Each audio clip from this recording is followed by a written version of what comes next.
울산 지역의 20층 이상 고층 건물이 700동에 이르지만 화재 진압 장비나 인력은 크게 부족한 것으로 드러났습니다. 일본에서 1억 원을 들여 공수해온 돌고래 한 마리가 폐사한 사실이 뒤늦게 밝혀졌습니다. 시골 마을에 땅을 매입한 지주가 마을 안길을 폐쇄하는 바람에 지체장애인이 통원 치료도 받지 못하는 등 주민들이 피해를 입고 있습니다. 한 해 200억 원을 지원받는 시내버스 업계가 어제 파업에 들어간 것과 관련해 울산시가 강경 대응해야 한다는 목소리가 나오고 있습니다. 여러분 안녕하십니까? 11월 23일 금요일 UBC 굿모닝 울산입니다. 울산 지역은 오늘 구름만이 낀 날씨를 보이다 밤부터 해안가를 중심으로 빗방울이 떨어지겠습니다. 아침 최저 기온은 7.6도, 낮 최고 12도로 대체로 쌀쌀한 날씨가 예상됩니다. 내일은 오전에는 흐리다가 오후에 맑아지겠고 아침 최저 3도, 낮 최고 11도로 오늘보다 기온이 더 떨어지겠습니다. 울산기상대는 일요일부터 비가 내리겠고 비가 그치고 나면 기온이 크게 떨어져 추울 것으로 내다봤습니다. 고래 생태체험관에 있던 돌고래 한 마리가 2달 전 폐사한 사실이 뒤늦게 밝혀졌습니다. 이번이 벌써 두 번째인데 남구청의 고민이 깊어가고 있습니다. 윤경재 기자입니다. 고래생태체험관 수족관에 돌고래 4마리가 헤엄치고 있습니다. 원래 5마리가 있어야 하지만 지난 9월 장누리로 불리던 암컷 돌고래가 갑자기 폐사한 겁니다. 일본에서 1억 원을 들여 공수해온 이 돌고래는 적응 훈련을 하던 중 돼지 콜레라로 불리는 전염병에 걸려 폐사했습니다. 여러 곳에서도 발생되는데 돌고래라는 것이 일상으로 나타나서 안 좋은가 하면 그날이 납니다. 남구청은 2달 넘게 이 사실을 알리지 않다가 행정사무감사에서 밝혀졌습니다. 좋은 일도 아닌데 우리가 먼저 보도자를 낼 필요는 없는 게고 숨길 의지는 의도는 하나도 없었지. 고래생태체험관에서 돌고래가 죽은 건 지난 2009년 10살짜리 암컷 돌고래가 질병으로 죽은 뒤 이번이 두 번째입니다. 죽은 돌고래는 생태체험관 옆 화단에 매장됐습니다. 전염병으로 사망했을 경우 반드시 매장해야 돼. 적당한 이치가 없어. 그래도 아무 사유지에다 할 수도 없는 게고. 법적으로 아무 문제 없어. 남구청은 잇따른 돌고래 폐사로 고래도시 이미지가 흐려지지 않을까 걱정하고 있습니다. UBC 뉴스 윤경재입니다. 이채필 고용노동부 장관이 현대자동차에 보다 많은 비정규직을 정규직으로 전환하라고 압박했습니다. 노동계에는 고공농성을 풀고 특별협의로 쟁점을 해결할 것을 촉구했습니다. 김익현 기자가 보도합니다. 사내 하청 근로자 8천여 명이 일하는 현대자동차. 2년 이상 하청업체에서 일한 최병승 씨를 현대차가 고용한 것으로 봐야 한다는 대법원 판결 이후 노조는 모든 사내 하청의 정규직화를 요구하고 있습니다. 회사가 2015년까지 사내 하청 3천 명을 신규 채용하겠다고 제시했지만 노조는 전원 정규직화를 요구하며 고공농성을 벌이고 있습니다. 울산을 방문한 이채필 고용노동부 장관은 현대자동차가 3천 명 이상을 더 빨리 직접 고용하라고 촉구했습니다. 3천 명보다 더 많은 인원을 2015년보다 더 빨리 직접 고용을 하도록 노력을 하고 채용 방식도 근무 경력을 인정하는 정규직 전환을 제시하고 조합원이나 해고자도 불이익을 받아서는 안 된다고 덧붙였습니다. 노조에 대해서는 고공농성을 조속히 풀고 법적으로 분쟁을 해결하기는 어려운 만큼 노사 간 특별협의를 통해 해결하라고 밝혔습니다. 고공농성을 조속히 풀고 특별협의를 통해서 문제를 해결할 수 있는 방향으로 진전이 있었으면 좋겠습니다. 한편 어제 열린 제11차 사내하청 특별협의에서 회사 측은 최병승 씨를 정규직으로 고용하겠다는 입장을 밝혔습니다. 회사 측은 이번 결정이 사내하청 문제를 해결하려는 의지를 보인 것이며 현재 진행 중인 비정규직 근로자 등과의 법적 소송 결과도 수용하겠다고 덧붙였습니다. UBC 뉴스 김익현입니다. 한 해 200억 원을 지원받는 시내버스 업계가 어제 파업에 들어간 것과 관련해 울산시가 강경 대응해야 한다는 목소리가 나오고 있습니다. 울산시는 시내버스의 적자 보전을 위해 지난해 208억 원, 올해는 224억 원을 지원했습니다. 특히 울산은 7대 도시 가운데 유일하게 지하철이 없어서 버스가 파업에 들어가면 시민들의 피해가 더 큰 만큼 버스 파업에 강경 대응해야 한다는 지적이 나오고 있습니다.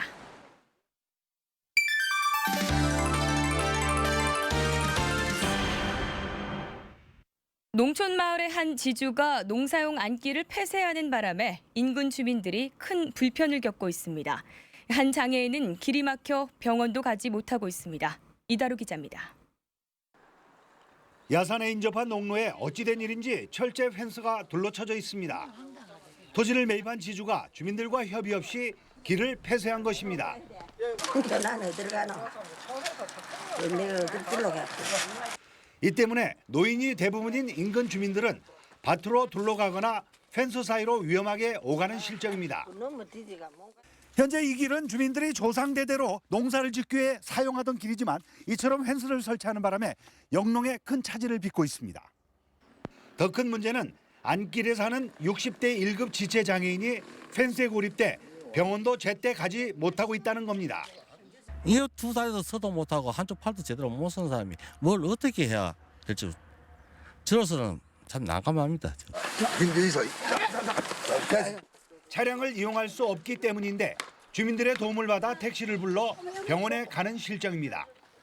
아이고 몬땡이 답답지요. 몸이 썩으면 상처 뭐 그거 하지만 몬땡이 그거에 더 답답한 일이 어디 있는겨. 지주는 집을 짓기 위해 펜스를 설치했다고 밝혔습니다. 내가 거기다 집을 짓고자 해갖고 내가 그 펜스를 쳐내기고 차선을 칠 때는 내가 망가져요. 내가 내 생각에 무조건 짓는 게 아니고요. 토지 소유자의 재산권도 중요하지만 이동약자의 보행권을 지켜줄 수 있는 해결책이 절실합니다. UBC 뉴스 이다루입니다. 울산의 20층 이상 고층 건물이 700동에 육박하지만 화재에는 취약한 걸로 나타났습니다. 석유화학공단의 사고 예방을 위한 종합 방제 시스템이 필요하다는 주장도 나왔습니다. 이정환 기자가 보도합니다. 지난 2010년 10월 해운대 주상복합 아파트 화재입니다. 4층에서 발생한 불은 외벽을 타고 20여 분 만에 38층까지 번져 4명의 인명피해와 55억 원의 재산 피해를 내고 7시간 만에야 꺼졌습니다. 울산에도 20층 이상 고층 건물이 아파트 670동을 비롯해 모두 693개 동에 이릅니다. 하지만 소방 살수차의 물이 닿을 수 있는 높이는 15층 정도인 45m에 불과하기 때문에 더 높은 곳에 불이 나면 소방관이 직접 올라가거나 소방 헬기로 진화하는 방법 외엔 뾰족한 방법이 없습니다. 이에 따라 현재 50층 이상 건물에만 설치하도록 한 피난 안전 구역을 15층 이상 건물에도 의무화하고 고층 건물 외부 마감재를 불에 타지 않는 소재로 제한해야 한다는 지적이 나왔습니다. 현재 우리 울산에는 20층 이상 고층 건물이 693개소가 있는데 현행 어떤 제도상으로는 화재 발생 시에 장비나 인력으로는 대처하기가 상당히 어렵다. 전국 유동물의 3분의 1이 취급되는 울산에 대형 사고에 대비할 수 있는 정부 차원의 종합 방제 시스템을 구축해야 한다는 주문도 나왔습니다. 전국의 유독물질이 3분의 1이 울산에 있습니다. 그리고 산업단지는 노후화되었습니다. 종합방제 시스템을 구축해서 시민의 안정성을 적극적으로 본부장님이 나서야 합니다. 한편 유시철 의원은 서민들의 편의를 위해 동구나 울주군에도 신용보증재단 출장소가 필요하다고 지적했습니다. UBC 뉴스 이정환입니다. 다음은 경제계 소식 알아보는 경제 이모저모입니다. 경남은행은 최고 연 17.1% 수익을 추구하는 8차 경은 지수연동 정기예금을 출시했습니다. 지수연동 정기예금은 적극 투자형과 안전 투자형으로 나뉘며 코스피 200 지수 조건에 따라 최종 이자율이 결정됩니다. 울산항만공사는 지난 8월 화재로 손실된 중구 학산동 김모 학생의 집을 보수해 희망의 보금자리 6호 준공식을 가졌습니다. 항만공사는 지난 2009년부터 어린이재단과 함께 주거 환경을 개선해주는 보금자리 사업을 펼치고 있습니다.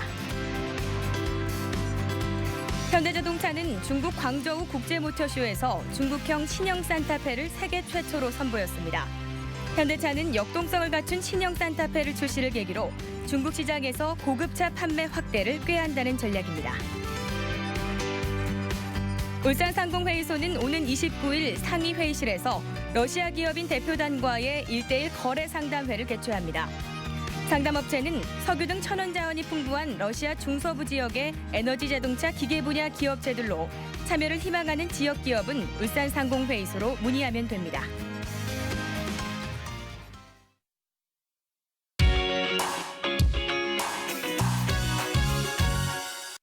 이번 주말에는 남은 한국 영화들이 잇따라 개봉합니다. 아픈 고문의 역사를 다룬 남영동 1985가 개봉하고 기부천사 배달원과 미혼모 이야기도 영화로 만들어졌습니다. 군부 독재가 기승을 부리던 1985년 가족과 함께 목욕탕을 다녀오던 민주운동가가 어디론가 끌려갑니다. 이른바 빨갱이를 축출한다는 남영동 대공분실. 고문 기술자를 만나면서 그의 인생을 바꾸는 22일이 그려집니다. 부러진 화살의 정지영 감독이 고 김근태 국회의원의 실화를 바탕으로 진지한 영화를 만들어냈습니다. 고아로 자라 70만 원의 월급으로 근근히 살아가는 중국집 배달부 우수 씨. 모든 것을 놓아버리려는 순간 힘겹게 번 돈을 아이들을 위해 나누고 감사하다는 말을 들으며 살아갈 원동력을 발견합니다. 중국집 배달원으로 5 어린이를 후원하다 세상을 떠난 기부천사 김우수 씨의 삶을 그렸습니다. 친구에게 휩쓸려 빈집털이에 가담하면서 소년원에 가게 된 13살 지구. 할아버지도 세상을 떠나고 세상에 혼자 남겨졌다고 생각한 순간 죽은 줄만 알았던 엄마가 나타납니다. 16살의 미혼모가 돼 도망치듯 살아온 문제엄마와 범죄 소년이 13년 만에 만나면서 새로운 삶이 시작됩니다. UBC 뉴스 이영남입니다. 울산시는 한국화학연구원 유니스트와 함께 고급 인력 양성과 공동 연구를 위한 협약을 맺었습니다. 이에 따라 한국화학연구원은 유니스트의 장학금 지원과 연구연수 기회를 제공해 해마다 10여 명의 석박사급 인력을 양성한 뒤 채용하는 등 고급 인력 선순환 체계를 만들기로 했습니다. 또 2016년까지 생활 밀착형 정밀화학 소재 개발과 유비쿼터스 센서 소재 개발, 그리고 바이오 플라스틱 소재 개발 등 300억 원 규모의 연구도 공동 추진하기로 했습니다. 울산 지역 특성화 고등학교의 경쟁률이 1.12대 1로 지난해 1.07대 1보다 높아진 것으로 나타났습니다. 울산시 교육청은 8개 학교 3,030명 모집에 3,395명이 지원해 568명이 탈락하게 됐다고 밝혔습니다. 울산생활과학고가 1.51대 1로 가장 경쟁률이 높았고 울산경영정보고는 0.42대 1로 유일하게 정원에 미달됐습니다. 특성화고 경쟁률이 높아진 것은 최근 고졸 취업이 크게 확대된 때문으로 보입니다. 울산 시민들의 식수원인 대공댐 상류 지역에 불법 소각 행위가 극성을 부리고 있다는 UBC 보도와 관련해 울산시와 울주군이 집중 단속에 나섰습니다. 울산시와 울주군은 생활쓰레기 불법 소각 행위로 식수원이 오염될 우려가 높은 만큼 불법 행위가 적발되면 폐기물관리법에 따라 최고 100만 원의 과태료를 부과할 방침입니다. 시민들의 간접 흡연 피해를 막기 위해 지난해 11월부터 금영구역 내 흡연 행위를 단속한 뒤 처음으로 2명이 적발됐습니다. 울산시는 그제 단속에서 울산대공원과 달동문화공원에서 담배를 피던 2명을 적발해 2만 원씩의 과태료를 부과했다고 밝혔습니다. 울산시는 계도 기간이 지난 만큼 연말까지 집중 단속을 벌여나갈 방침입니다. 울주군 서생면의 회화강의 모래 퇴적을 예방하기 위해서는 바닷물 흐름을 조정하는 인공 시설물 설치가 필요하다는 용역 결과가 나왔습니다. 울주군이 전문기관에 용역을 의뢰한 결과 회화강 하구는 전반적으로 1cm 이상 모래가 퇴적돼 물의 흐름을 유도하고 일정한 속도로 조절하는 구조물과 이동 제어 시설 설치가 시급한 것으로 지적됐습니다. 울주군은 내년 7월까지 추가 용역을 진행해 모래 퇴적에 대한 대책을 수립할 계획입니다. 유기동물에 대한 사후 관리를 철저히 해야 한다는 지적이 나왔습니다. 중구의회 고호근 의원은 행정사무감사에서 올해 중구 지역 유기동물 557마리 가운데 189마리가 주민들에게 분양됐지만 분양 이후 다시 버려지거나 건강원 등으로 유통될 소지가 있다며 사후 관리를 촉구했습니다. 또 정현희 의원은 직원 구성 문제로 논란을 빚었던 생활 폐기물 수거 업체가 다시 선정된 이유를 따졌습니다. 이상으로 UBC 굿모닝 울산을 마칩니다. 고맙습니다.